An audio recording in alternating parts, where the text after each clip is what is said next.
குழந்தைங்களோட கை அசைக்கிற பழக்கத்தை பத்தி நாம தெரிஞ்சுக்க வேண்டிய சில முக்கியமான விஷயங்கள் இருக்கு.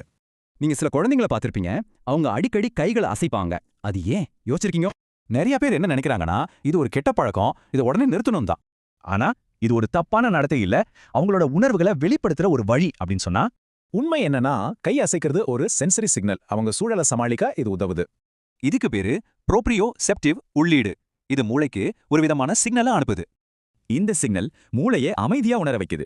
குறிப்பா ஆட்டிசம், ADHD குழந்தைகளுக்கு இது ஒரு பெரிய ஆறுதல். புதுசா ஒரு இடத்துக்கு போகும்போது இல்ல ரொம்ப இரைச்சலா இருக்கும்போது இந்த மாதிரி கையை அசைக்கிறது அதிகமாகும். சரி, அப்போ பெத்தவங்கலாம் நாம என்ன பண்ணலாம்? இதை எப்படி கையாளலாம்?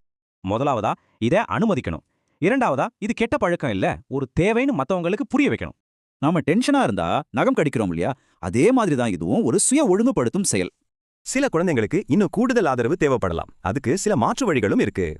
உதாரணத்துக்கு வீல்பேரோ வாக் அல்லது பிளே ஃபார்ல தொங்குறது மாதிரி விஷயங்கள் மூட்டுகளுக்கு நல்ல அழுத்தம் கொடுக்கும். அதே மாதிரி பிளேடோ, களிமண் அல்லது ஃபிட்ஜெட் டாய்ஸ் கைக்கு நல்ல ஃபீட்பேக் கொடுக்கும். இன்னும் சொல்ல போனா இறுக்கமா கட்டி பிடிக்கிறது, தெராபேண்ட் பயிற்சிகள், ஏன் கம்ப்ரெஷன் ஆடைகள் கூட ரொம்ப உதவியா இருக்கும். அப்போ நாம புரிஞ்சிக்க வேண்டியது என்னன்னா, கை அசைக்கிறது ஒரு பிரச்சனை இல்ல, அது குழந்தையோட ஒரு சுய கட்டுப்பாட்டு கருவி. இந்த சிக்னல்களை ஒரு பிரச்சனையா பார்க்காம குழந்தை தனக்கான தீர்வை தானே கண்டுபிடிச்சிருக்குன்னு பார்த்தா எப்படி இருக்கும்?